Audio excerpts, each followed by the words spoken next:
아멘. 할렐루야. 아멘. 예.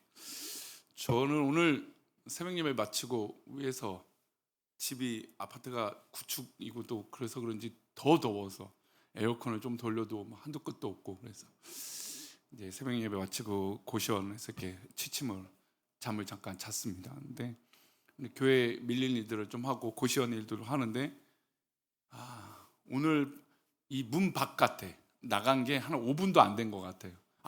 옥상에 이제 저기 뭐야 옥상에 말벌집을 지어놨어요. 이게 지금 오늘 처음 보였는데 보니까 말벌이 한 마리가 있어요. 그래서 며칠 전에 쫓아냈거든요.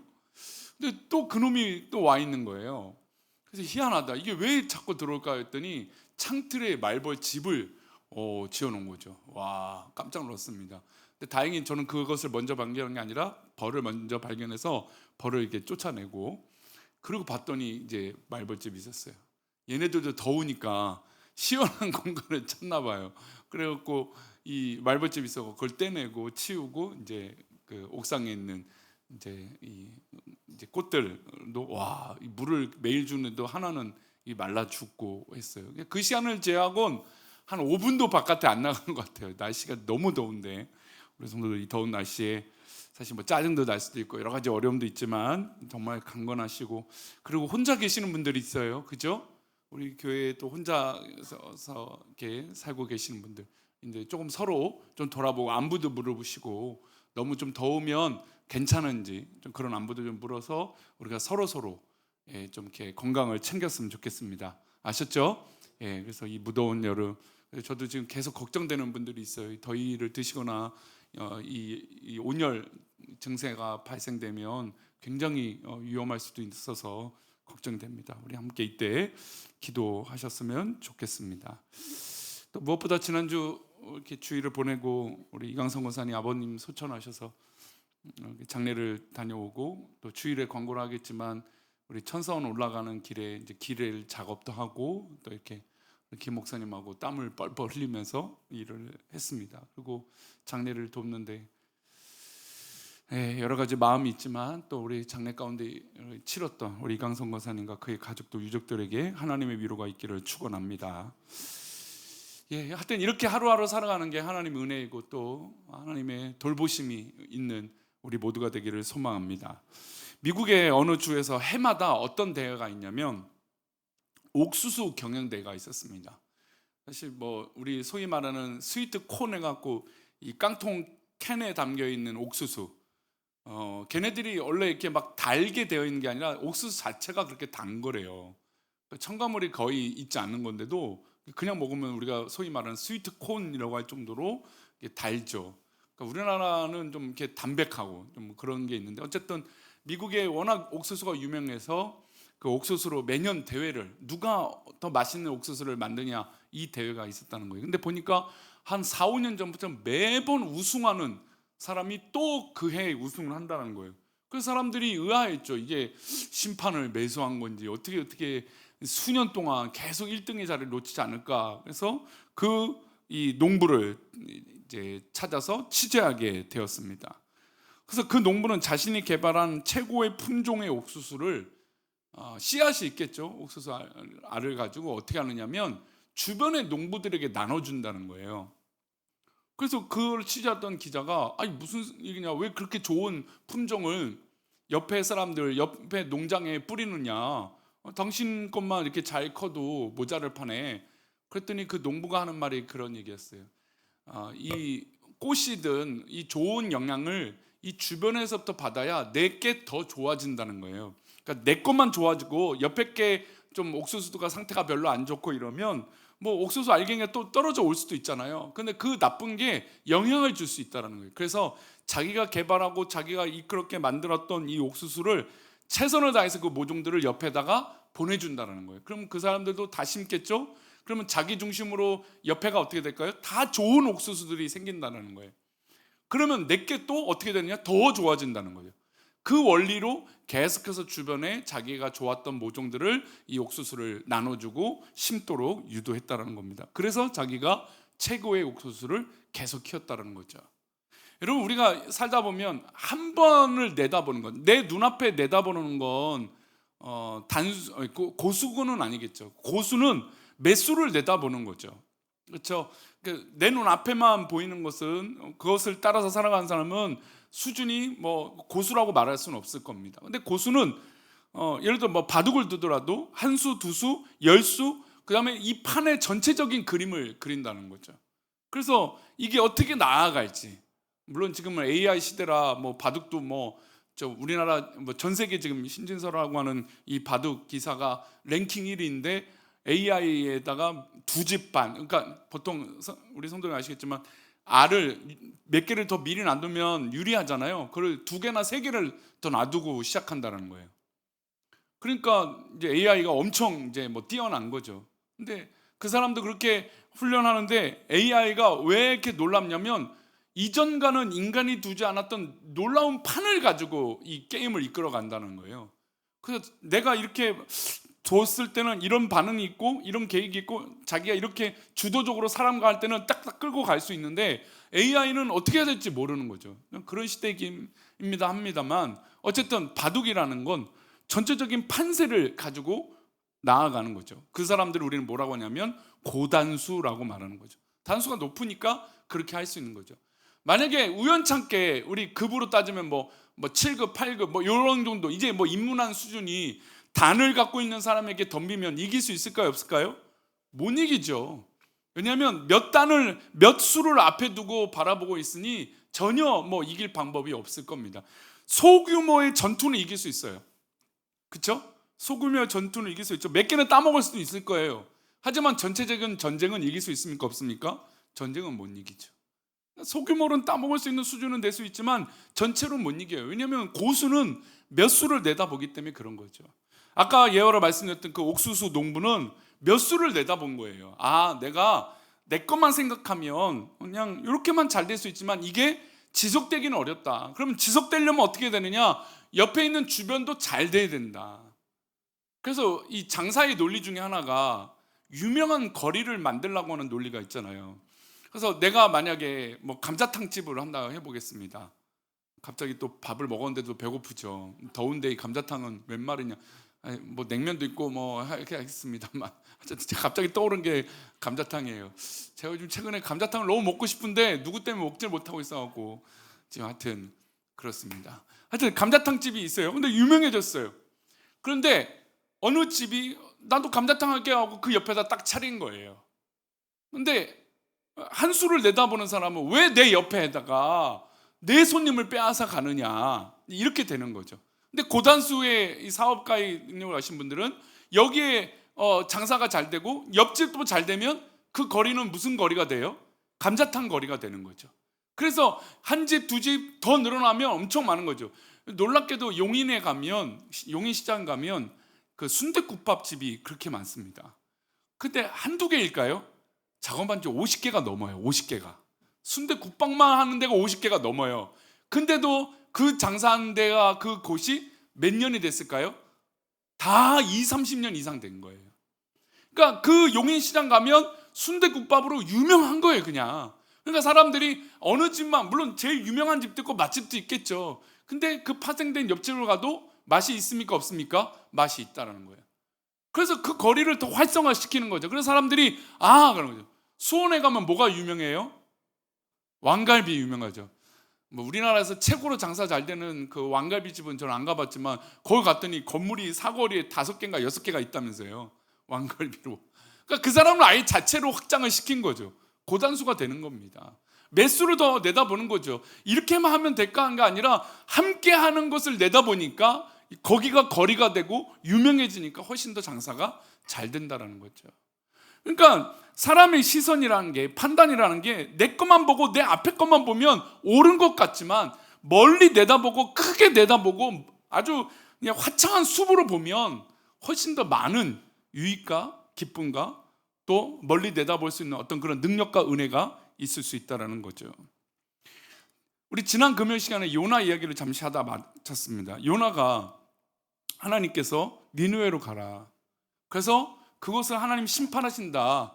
그것을 전해라 했어요. 그랬더니 요나가 그 말씀에, 하나님 말씀에 순종했습니까? 안 했습니까? 순종하지 않았어요.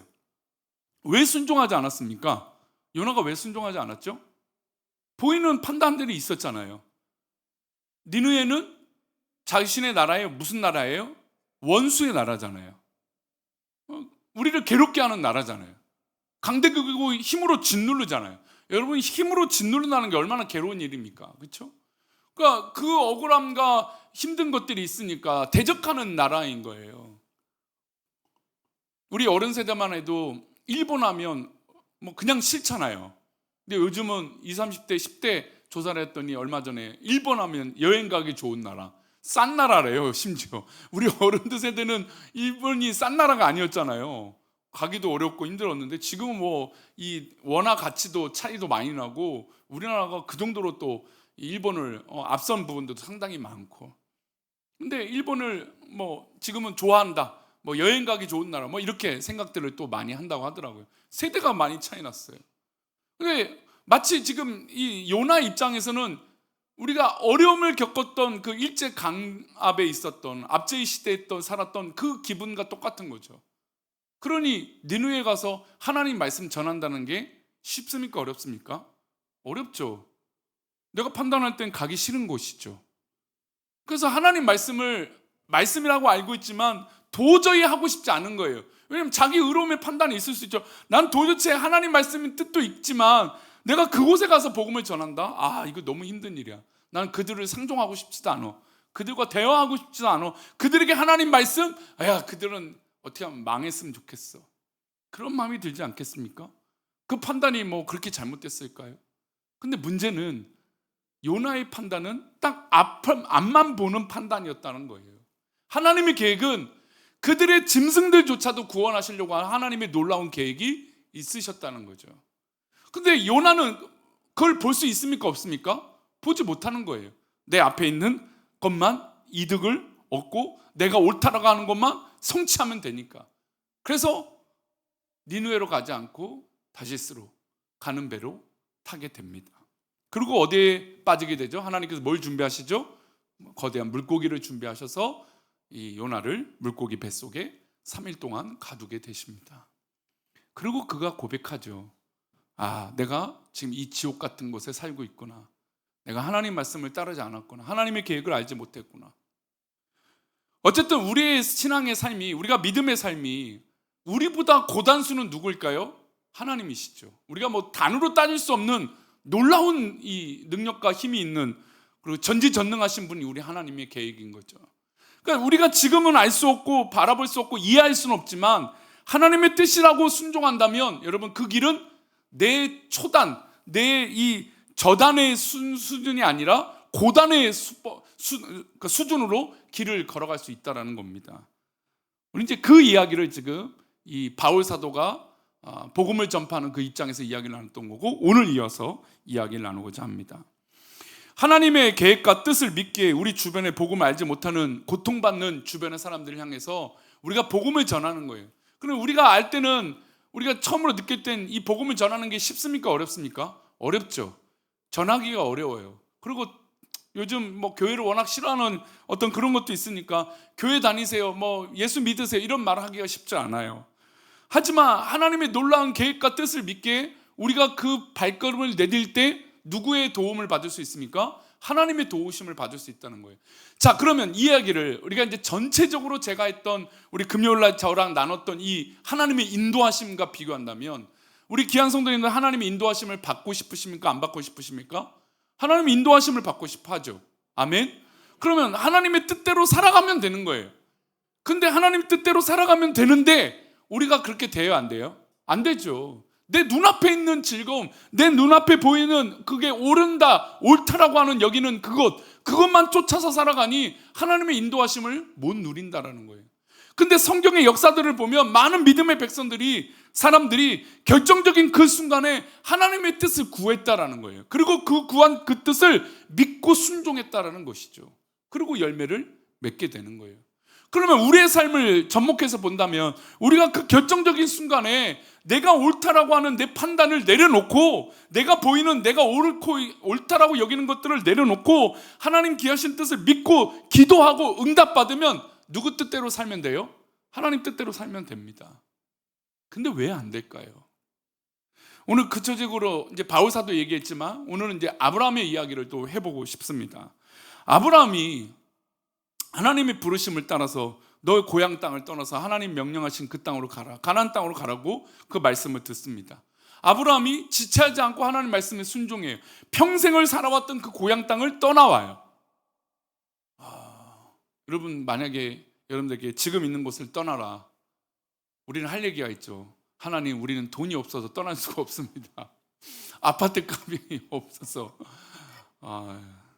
저희 집주인도 전세 계약을 했잖아요. 엄청 올려갖고 전세 계약을 했는데 어젠가 문자가 왔어요. 목사님, 이럴 때는 또 목사님이래요. 또 목사님, 지금 집 좀 사시면 안 되겠습니까?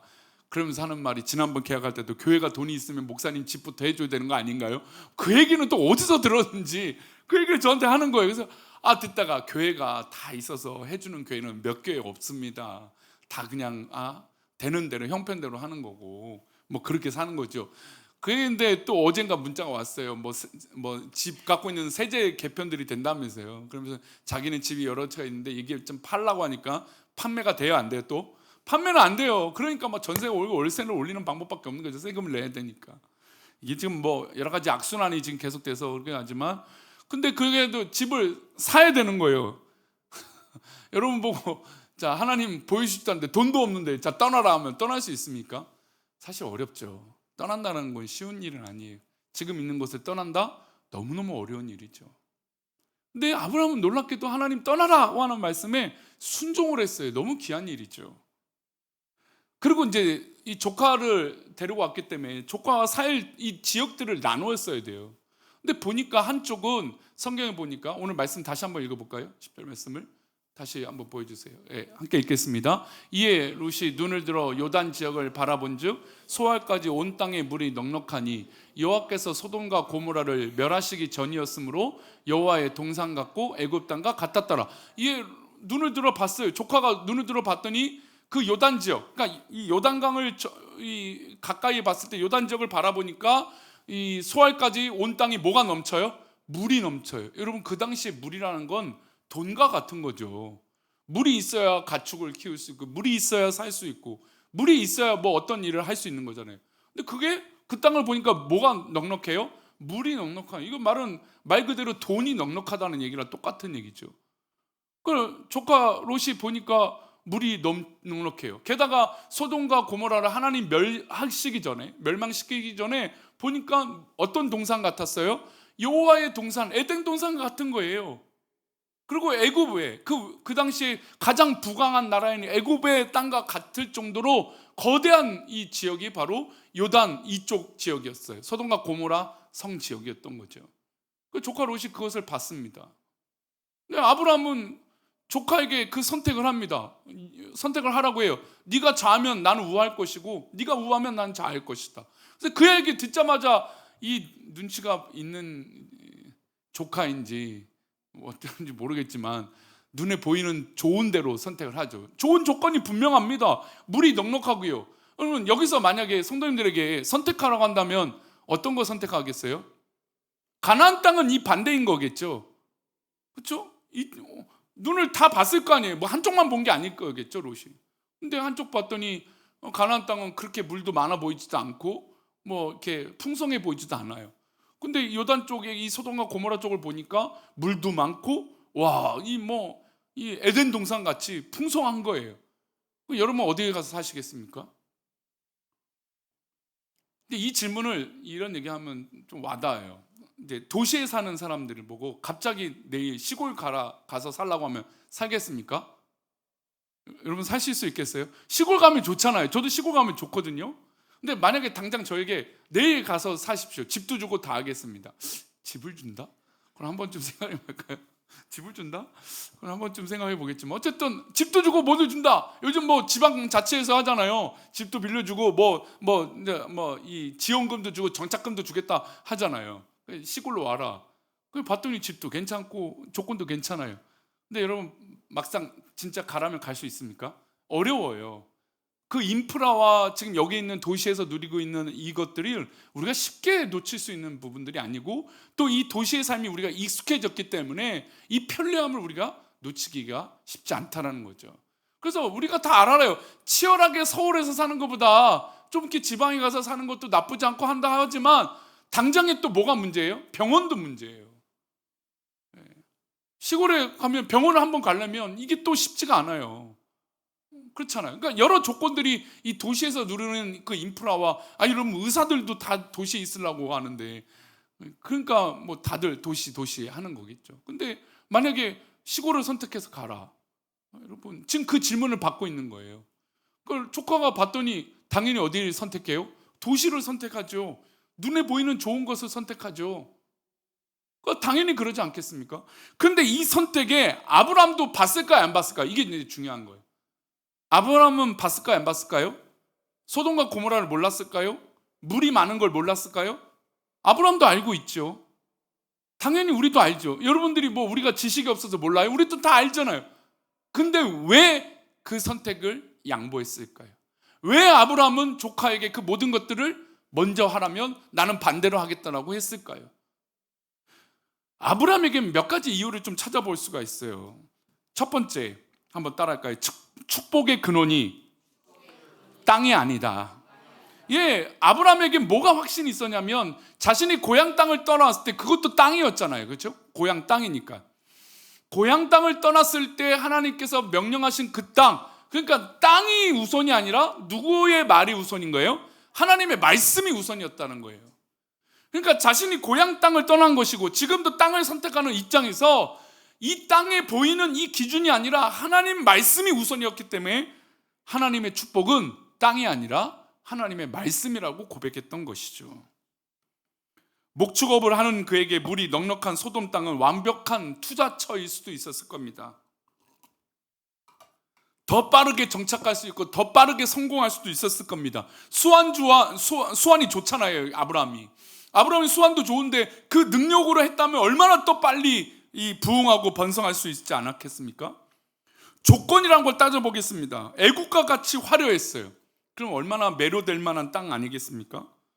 근데 그것이 나의 영혼을 오히려 하나님과 멀어지게 할 수 있다는 거예요. 아브라함은 그것을 본 거예요.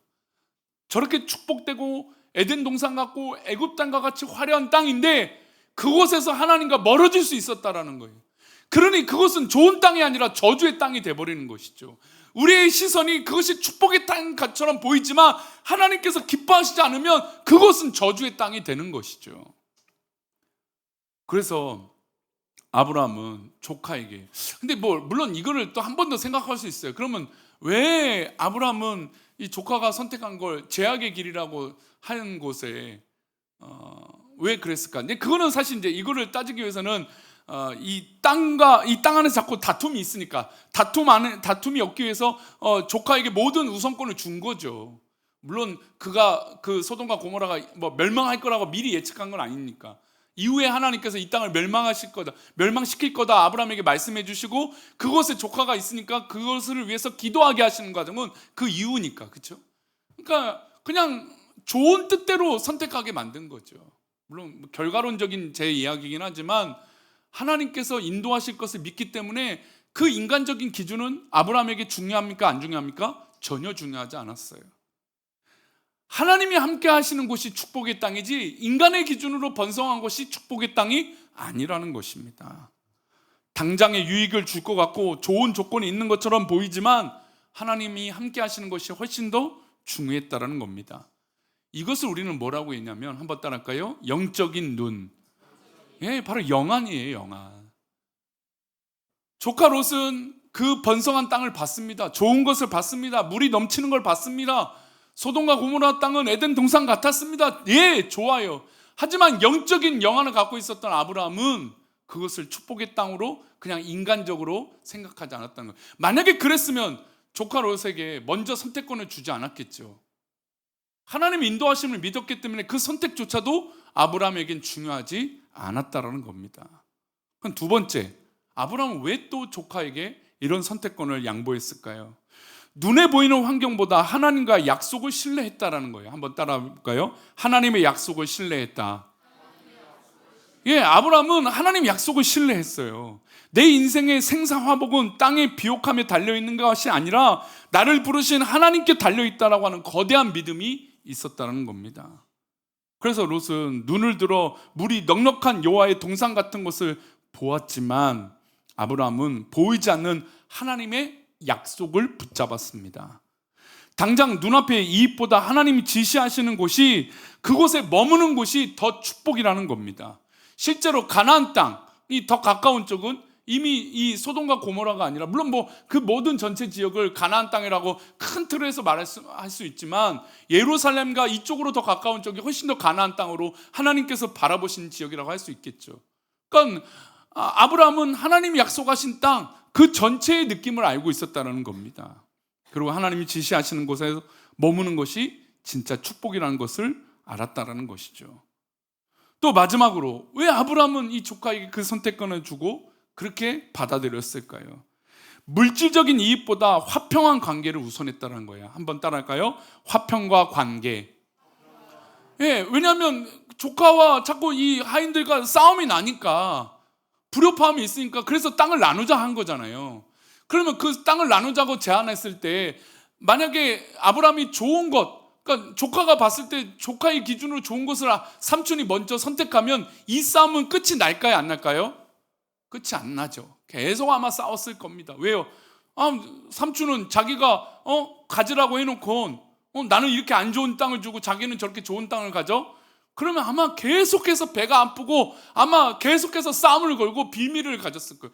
당신은 이렇게 물도 많은 곳에서 있으면서 나는 이렇게 망하라고 이런 땅이 줬습니까? 하고 계속 어떤 이 소위 말하는 언론 플레이를 했겠죠. 그러니 뭐 이 아브라함 입장에서는 그래, 너가 좋은 쪽, 네가 좋다라고 하는 거 네가 먼저 선택해. 그럼 내가 그냥 어렵고 힘들어도 받아들일게. 이렇게 되는 거죠. 왜 그러냐? 화평이 더 중요했기 때문에 그런 거예요. 우리가 이제 여러 형제들을 키우면서 유익한 건 바로 무엇입니까? 화평을 배워요. 화평을. 그렇죠? 아닌가요? 여러분, 여러 형제들을 커버주면 형제끼리, 남매끼리, 뭐 형제끼리 뭐 싸웁니까? 안 싸움나요? 안 싸우나요? 싸우죠. 싸워요. 우리 큰 마제들은 동생들이 말 들어요, 안 들어요? 말 안 듣죠. 근데 동생들 입장에서는 형들이나 오빠나 언니나 누나는 어땠을까요? 맨날 왜 이렇게 우리를 괴롭힐까요? 그렇죠? 별로 이렇게 해요. 그렇잖아요. 늘 이해관계가 그렇잖아요. 근데 결정적인 건 부모 입장에서는 잘 지내기를 원해요. 그렇죠? 화평하길 원해요. 서로 이해해주고 배려해주고 양보해주고 사랑해주는 걸 원하지 않겠습니까? 아브라함 입장에선 자기만 믿고 따라왔던 조카가 자기가 먼저 좋은 걸 선택하면 이 화평의 조약은 깨지게 되어 있다는 거예요. 그러니까 양보한 거죠. 좋은 것, 물론 믿음으로 선택한 기준도 있겠지만 조카가 먼저 선택하면 그 이후의 책임은 누구의 책임이에요? 조카의 책임이기도 해요. 그리고 두 번째로 자기가 좋은 걸 선택하고 조카가 좋지 않은 걸 선택하면 이 싸움은 끝나지 않을 싸움이니까, 그래서 이 싸움을 끝내는 거예요. 집안의 싸움을 끝내고 싶은 거예요. 제가 이번 주에도 장례가 있지만 장례를 할 때마다 우리 유가족들에게 꼭 하는 얘기가 있어요. 장례를 치는 동안 가족끼리 꼭 대화해 보시라. 좀 서로를 위해서 잘 지내보라고. 그런 부탁을 꼭 드려요. 왜 그러냐면 요즘 보면 가정들이, 어려운 가정들이 너무 많고 형제들이 깨지는 가정들이 너무 많아요. 너무너무 다 자기가 옳으니까 누가 하나 양보해 주거나 누가 하나 헌신해 주는 사람이 없어요. 물론 헌신을 강요하니까 요즘은 문제죠. 그렇죠? 돈 많은 사람한테는 돈 많은 사람이니까 양보하라고 막 그래. 아니 뭐 돈 많은 게 뭐 죄인가요? 그 당연하게 여겨요. 그러니까 그걸 강요하니까 문제가 되는 거죠. 근데 어쨌든 어떤 명목이든 서로 잘 지내기 위해서 서로 노력하고 양보하면 아마 훨씬 더 화목한 가족이 되지 않겠습니까? 근데 그렇지 않은 거예요. 근데 만약에 아브라함이 조카에게 선택권을 주지 않고 내가 먼저 선택할게 이랬으면 아마 이 가나안 땅이 좋지 못하더라도 욕을 먹었을 거예요. 왜요? 내 거보다 누구 게 더 좋아 보여요? 남의 게 늘 좋아 보여요. 분명히 조카 롯은 소돔과 고모라가 그 지역에 물이 많은 것이 있었기 때문에 더 좋았어요. 근데 만약에 조카가 먼저 선택하지 않고 아브라함이 가나안 땅을 선택할지라도 그 선택을 먼저 했더라면 어떻게 됐을까요? 아마 배 아파했을 거예요. 자기가 좋은 것을 가지고 있음에도 저것이 불편한 거예요. 우리 그런 관계도 종종 보잖아요. 자기가 가진 게 더 커요. 아이들도요, 보면요, 이제 아이들 오후 예배 마치고 자동차를 가지고 놀게 하거든요. 그 자동차가 죄송하지만 다 똑같지 않아요. 종류별로 있어요. 큰 거, 작은 거, 느린 거, 빠른 거, 뭐 중장비 기계 닮은 것도 뭐 이게 종류별로 있어요. 근데 아이들이 갖고 싶은 게 있어요. 그러면 제가 꼭 말해요. 5분만 하고 옆 사람 바꿔주는 거야? 그럽니다. 그럼 하다 보면 자기께 좋은 거예요. 근데도 그걸 못 보고 남이 하는 게 재밌어 보이는 거예요. 그럼 어떻게 해요? 저한테 쪼르르 옵니다. 저거 하고 싶다고. 근데 조금 전에 분명히 너는 이거 하고 싶었잖아 라고 얘기해요, 제가. 근데도 사람의 시선은 어디에 있어요? 남의 것에 있어요. 만약에 아브라함이 조카에게 먼저 선택권을 주지 않았다면 이것도 아마 문제가 됐었을 거예요. 가나안 땅이 그렇게 비교적 좋지 않았음에도 불구하고요. 그러니 아브라함은 철저하게 이 선택권은 하나님 앞에서 화평이 되고 싶었었다는 거예요.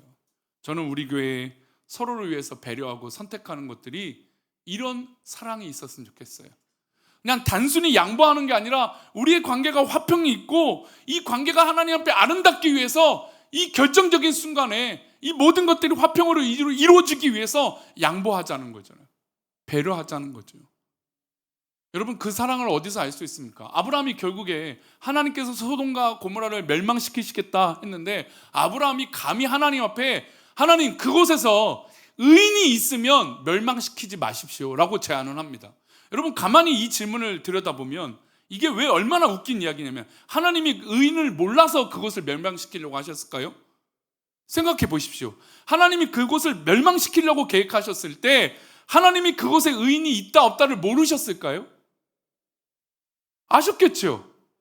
근데 아브라함은 감히 하나님 옆에 하나님 그것에 의인이 50명 있으면 45명 있으면 40명 있고 30명 있으면 그것을 멸망시키지 마십시오라고 말합니다.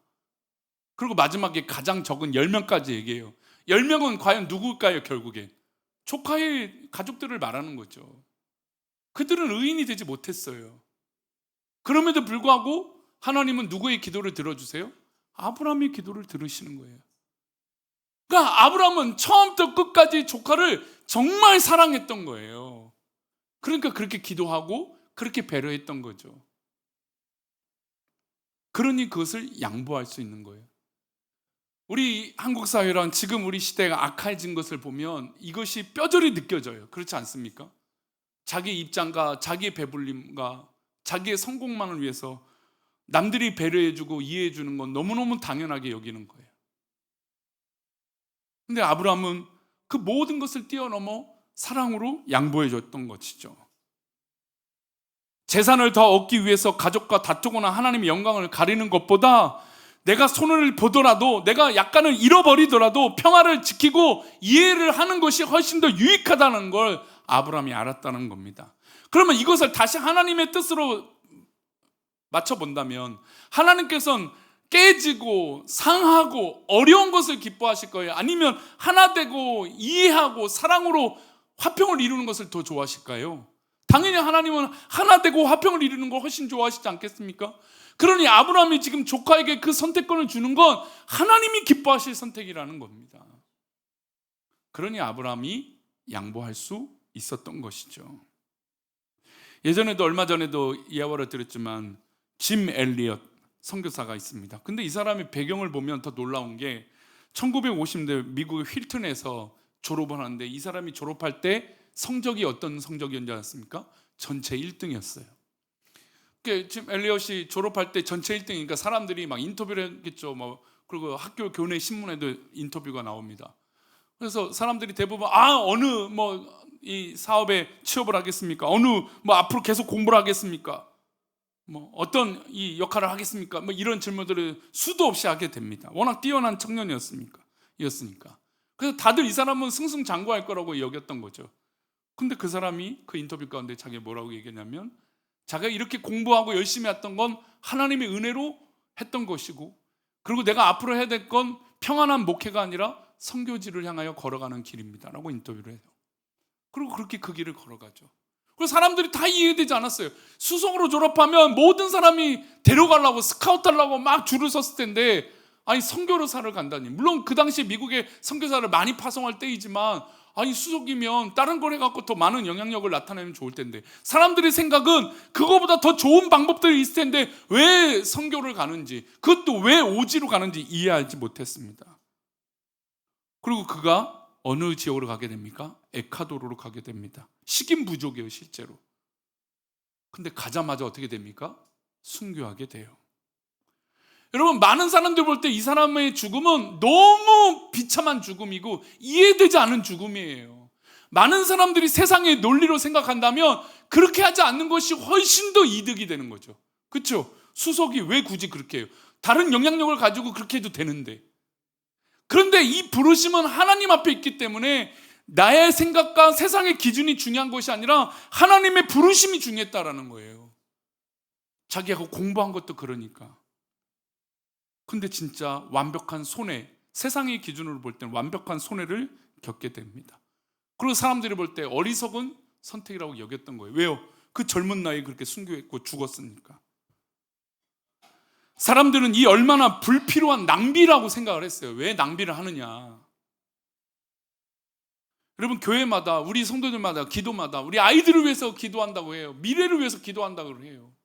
그렇죠. 우리 한국교회가 미래의 자녀들을 위해서 기도를 안 한 적이 있습니까? 우리 미래의 자녀들을 위해서 뭐 투자하지 말자 이런 얘기하는 사람이 있을 겁니까? 다 그래요. 근데 실제로 교회들 보면 아이들을 위해서 어떻게 해준다 하는 사람이 없어요. 한국교회 미래의 우리 아이들에게 모범의 이 메시지로 롤 모델, 즉 방향을 제시해 주는 사람들이 없어요. 걱정만 하고. 저는 우리 교회 우리 아이들이 우리 어른들을 통해서 어른들 사이에서 롤 모델 되고 하나님의 말씀을 따라 살아가는 그 기준을 배우는 아이들이 우리 어른들을 통해서 일어나기를 소망합니다. 우리 교사도, 우리 교육자도 다 마찬가지죠. 우리를 통해서 배워야죠. 근데 뭘 배웁니까? 눈앞에 보이는 것에 그것이 옳다라고 선택하고 살아가는 게 그게 1등인가요? 지금 엘리엇이 그렇게 죽었습니다. 많은 사람들이 불필요한 낭비라고 여겼습니다. 예전에 제가 이 문장을 읽어드렸던 것 같아요. 그 일기장이 나중에 발견되는데 그 일기장이 뭐라고 기록됐냐면, 영원한 것을 얻기 위해 영원하지 않는 것을 버리는 자는 결코 바보가 아니다. 엘리엇은 고단수예요. 몇 수거를 내다보는 거죠. 즉 하나님의 뜻을 내다보는 거죠. 영원한 것을 선택하기 위해서, 얻기 위해서 지금 영원하지 않는 것에 얽매여 살 필요가 없다는 거죠. 영원하지 않는 것을 버리는 것은 바보가 아니라는 것입니다. 그래서 훗날 이 소식을 듣고 시신을 수습하고 그 아내와 친구들이 그 일기장을 읽고 도전을 받게 됩니다. 그리고 그 부족을 찾아가 헌신하고 그 부족 전체가 하나님을, 예수님을 믿게 되는 기적이 일어나죠. 여러분, 우리의 판단이 지금 눈에 보이는 판단이라면 저곳에 물이 넘치고 에덴 동산 같고 애굽의 도시 같다는 게 훨씬 더 맞는 게 맞을 거예요. 하지만 하나님의 계획과 뜻이 있다면, 그리고 그것이 화평과 평화와 이해가 있다면 우리는 그것에 얽매여서는 안 되는 것이죠. 정말 하나님의 인도하심을 받고 싶다면 내가 지금 지우고 있는 것들을 내려놔야죠. 내가 꼭 잡고 있고 내가 좋다라고 하는 것을 내려놔야죠. 내려놓지 않고 어떻게 하나님이 인도하심이 채움이 됩니까? 말씀 마치겠습니다. 우리가 이 세상을 살아가는 이 모든 순간마다 하나님의 돌보심과 인도하심을 믿는다면 내가 지금 눈앞에 보이는 것들을 하나님의 말씀으로, 기준으로 해석하시기를 소망합니다. 그리고 그것이 하나님의 뜻인 거냐, 뜻인 줄 믿게 되면 여러분, 내 앞에 있는 계산들을 멈추시기를 소망합니다. 그래야 하나님의 인도하심을 경험할 수 있어요. 그래야 하나님의 인도하심을 누릴 수 있는 거죠. 우리 그런 은혜가 우리 가운데 있어 참 기쁨과 은혜가 넘치는 저와 여러분 되시기를 소망합니다. 아멘. 우리 원하고 기도하고 바랍니다. 바라고 기도합니다. 우리 찬양하면서 우리 말씀을 기억하며 기도하겠습니다.